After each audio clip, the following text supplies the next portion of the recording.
ಆಷಾಢ ಅಮಾವಾಸ್ಯೆಯ ವಿಶೇಷ. ತುಳುನಾಡಿನಲ್ಲಿ ಅತ್ಯಂತ ವಿಶಿಷ್ಟವಾದ ಆಚರಣೆ, ಮಹತ್ವ ಮತ್ತು ಸಂಪ್ರದಾಯ. ಅಮಾವಾಸ್ಯೆಗಳಲ್ಲಿ ಒಂದಾದ ಆಟಿ ಅಮಾವಾಸ್ಯೆಯನ್ನ ಈ ಬಾರಿ ಆಗಸ್ಟ್ 12ರಂದು ಶ್ರದ್ಧೆ, ಭಕ್ತಿ ಮತ್ತು ವಿಭಿನ್ನ ರೀತಿಯಲ್ಲಿ ಆಚರಿಸಲಾಯಿತು. ಪ್ರಕೃತಿಯೊಂದಿಗೆ ಬೆಸೆದ ಮನುಷ್ಯನ ಬದುಕಿನ ನಾನಾ ಮಗ್ಗುಲುಗಳಿಗೆ ಬೆಳಕು ಚೆಲ್ಲುವ, ಆರೋಗ್ಯದ ಅಗತ್ಯತೆ ಸಾರುವ ಹಿರಿಯರನ್ನ ನೆನಪಿಸಿಕೊಳ್ಳುವ ಮಳೆಗಾಲದ ಹಬ್ಬವಾಗಿ ಆಟಿ ಅಮಾವಾಸ್ಯೆ ಗಮನ ಸೆಳೆದಿದೆ. ಆಟಿ ಅಮಾವಾಸ್ಯೆಯನ್ನ ಕತ್ತಲು ಎನ್ನುವುದು, ವರ್ಷದ ಅತಿ ಗಾಢ ರಾತ್ರಿ ಎನ್ನುವುದು ಪೂರ್ವಿಕರ ನಂಬಿಕೆ. ನಿರಂತರ ಮಳೆ ಸುರಿಯುವ ಮೋಡ ದಟ್ಟೈಸಿದ ಆಗಸದ ನಡುವಿನ ರಾತ್ರಿಗೆ ವಿಶೇಷ ಗೌರವ.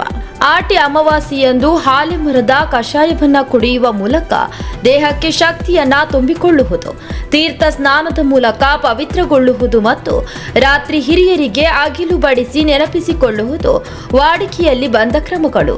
ಪ್ರತಿಯೊಂದಕ್ಕೂ ಸೂಕ್ತವಾದ ವೈಜ್ಞಾನಿಕ ಹಿನ್ನೆಲೆಯನ್ನ ಆಟಿ ಅಮಾವಾಸ್ಯೆಯ ಆಚರಣೆ ನೀಡುವುದು ವಿಶೇಷ.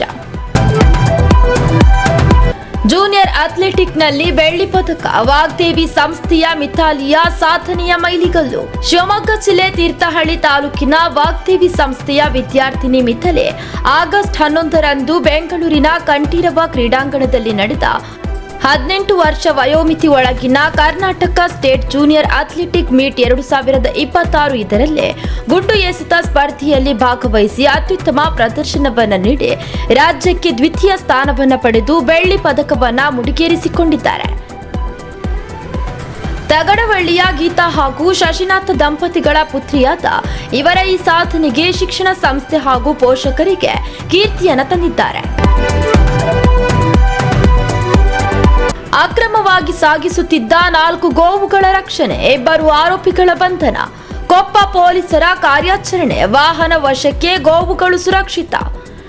ಚಿಕ್ಕಮಗಳೂರು ಜಿಲ್ಲೆಯ ಕೊಪ್ಪ ತಾಲೂಕಿನ ಶೃಂಗೇರಿಯ ಕುಂಚೆಬೈಲಿನಲ್ಲಿ ಆಗಸ್ಟ್ 10 ಸೋಮವಾರದಂದು ಉಮೇಶ್ ಎಂಬುವವರಿಂದ 4 ದನಗಳನ್ನು ವ್ಯಾಪಾರ ಮಾಡಿಕೊಂಡು ಯಾವುದೇ ಪರವಾನಗಿ ದಾಖಲೆಗಳಿಲ್ಲದೆ ಅಕ್ರಮವಾಗಿ ಹಿಂಸಾತ್ಮಕ ರೀತಿಯಲ್ಲಿ ಸಾಗಾಟ ಮಾಡುತ್ತಿದ್ದ ಎನ್ಆರ್ಪುರ ಶೆಟ್ಟಿಕೊಪ್ಪದ ಬದ್ರುದ್ದೀನ್ ಮತ್ತು ಹನೀಫ್ರನ್ನ ತಡರಾತ್ರಿ ಕಾರ್ಯಪ್ರವೃತ್ತರಾದ ಕೊಪ್ಪ ಪೊಲೀಸ್ ಇಲಾಖೆಯ ಅಧಿಕಾರಿಗಳು ಗೋಕಳ್ಳರನ್ನ ಬೆನ್ನಟ್ಟಿ ವಾಹನವನ್ನು ವಶಕ್ಕೆ ಪಡೆಯಲಾಗಿದ್ದು, 2 ಆರೋಪಿಗಳನ್ನು ಬಂಧಿಸಿ ಗೋವುಗಳನ್ನು ಸುರಕ್ಷಿತವಾಗಿ ರಕ್ಷಿಸುವಲ್ಲಿ ಯಶಸ್ವಿಯಾಗಿದ್ದಾರೆ.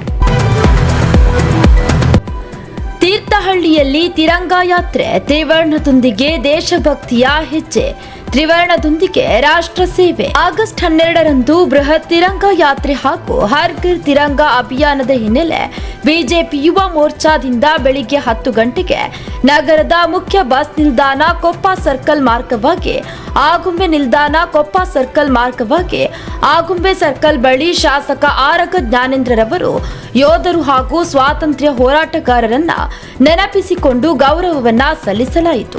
ನಮ್ಮ ಬದುಕಿಗೆ ಬೆಲೆ ಬರೋದಿಲ್ಲ ಅಂತೇಳಿ ಹೇಳಿ ಅವರೆಲ್ಲ ಓಡೋಗ್ಲಿಕ್ಕೆ ಶುರು ಮಾಡ್ತಾರೆ. ಹಾಗಾಗಿ ಬ್ರಿಟಿಷರು ಈ ದೇಶದ ಸ್ವಾತಂತ್ರ್ಯ ಹೋರಾಟಗಾರರಿಗೆ ಮಣಿದು. ಈ ಸಂದರ್ಭದಲ್ಲಿ ಆದರ್ಶ್ ಕೆಲ ಕುಂದಾಪುರ, ಹೆದ್ದೂರು ನವೀನ್, ಕುಕ್ಕೆ ಪ್ರಶಾಂತ್ ಹಾಗೂ ಬಿಜೆಪಿ ಕಾರ್ಯಕರ್ತರು ಉಪಸ್ಥಿತರಿದ್ದರು.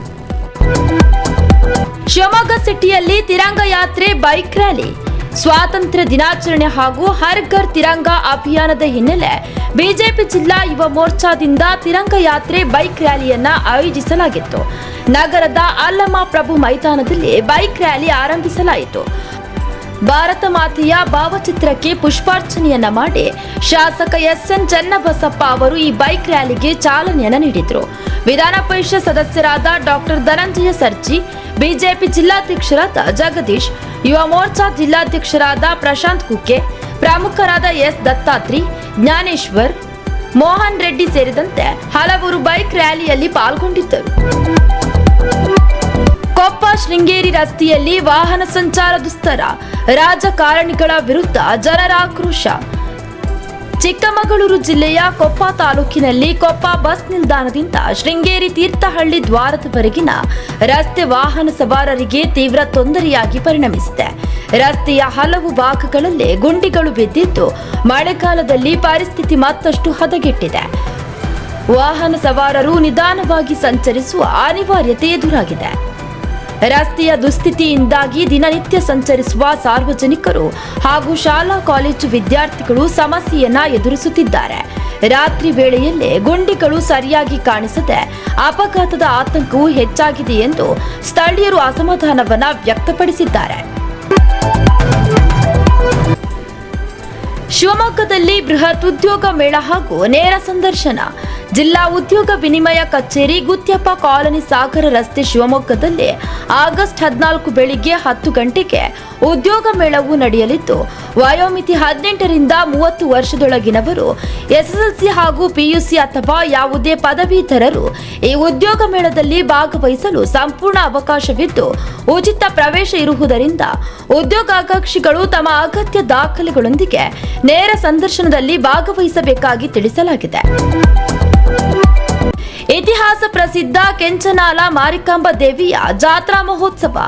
ತೀರ್ಥಹಳ್ಳಿ ತಾಲೂಕಿನ ರಿಪ್ಪನ್ಪೇಟೆಯ ಇತಿಹಾಸ ಪ್ರಸಿದ್ಧ ಮಾರಿಕಾಂಬಾ ದೇವಿಯ ವೈಭವದ ಜಾತ್ರಾ ಮಹೋತ್ಸವಕ್ಕೆ ಭಕ್ತ ಜನಸಾಗರ ಆಗಮಿಸಿದ್ದು, ದೇವಿಗೆ ಹರಕೆ ಕಾಣಿಕೆ ಸಮರ್ಪಿಸಿ ಸಂಭ್ರಮಿಸಿದರು. ಈ ಜಾತ್ರಾ ಮಹೋತ್ಸವದಲ್ಲಿ ಮಸರೂರು, ಕೆಂಚನಾಲ, ಬೆಳಂದೂರು, ಲಕ್ಕವಳ್ಳಿ, ಆಲವಳ್ಳಿ, ಕಮದೂರು, ಮಾದಾಪುರ, ಹಾಲುಗುಡ್ಡೆ, ಬಾಳೂರು, ರಿಪ್ಪನ್ಪೇಟೆ, ಬೆನವಳ್ಳಿ, ಅರಸಾಳು, ಆಯನೂರು, ಹುಂಚ, ಕೋಡೂರು, ಗರ್ತಿಕೆರೆ, ಆನಂದಪುರ, ಸಾಗರ, ಹೊಸನಗರ, ಶಿವಮೊಗ್ಗ ಹೀಗೆ ಸುತ್ತಮುತ್ತಲಿನ ಗ್ರಾಮಗಳಲ್ಲಿ ಭಕ್ತರು ಪಾಲ್ಗೊಂಡು ದೇವಿಯ ದರ್ಶನಾಶೀರ್ವಾದವನ್ನು ಪಡೆದರು. ಶಾಲಾ ಶಿಕ್ಷಣ ಇಲಾಖೆಯಲ್ಲಿ 15,000 ಶಿಕ್ಷಕರ ಬೃಹತ್ ನೇಮಕಾತಿ. ಕರ್ನಾಟಕ ಸರ್ಕಾರದ ಶಾಲಾ ಶಿಕ್ಷಣ ಮತ್ತು ಸಾಕ್ಷರತಾ ಇಲಾಖೆಯು ರಾಜ್ಯದ ಸರ್ಕಾರಿ ಪ್ರಾಥಮಿಕ ಮತ್ತು ಪ್ರೌಢಶಾಲೆಗಳಲ್ಲಿ ಶಿಕ್ಷಣದ ಗುಣಮಟ್ಟವನ್ನು ಎತ್ತಿ ಹಿಡಿಯುವ ಹಾಗೂ ಶಿಕ್ಷಕರ ಕೊರತೆಯನ್ನು ನೀಗಿಸುವ ನಿಟ್ಟಿನಲ್ಲಿ 5ನೇ ತರಗತಿಯಿಂದ 10ನೇ ತರಗತಿಯವರೆಗಿನ ತರಗತಿಗಳಿಗೆ ಬೋಧಿಸಲು ಒಟ್ಟು 15,000 ವಿವಿಧ ಶಿಕ್ಷಕರ ಹುದ್ದೆಗಳ ಬೃಹತ್ ನೇಮಕಾತಿಗೆ ಮುಂದಾಗಿದೆ.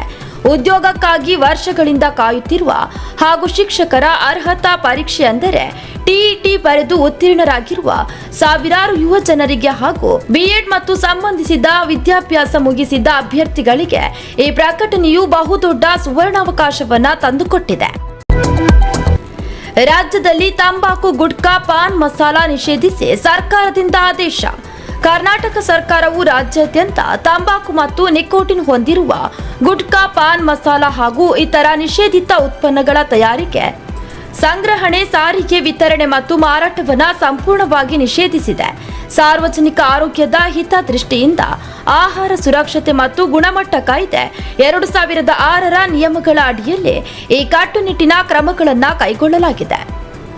ಮೀಡಿಯಾ 9 ಕನ್ನಡ ನಿರ್ಭೀತಿಯಿಂದ ನಿಮ್ಮ ಜೊತೆಗಾರ.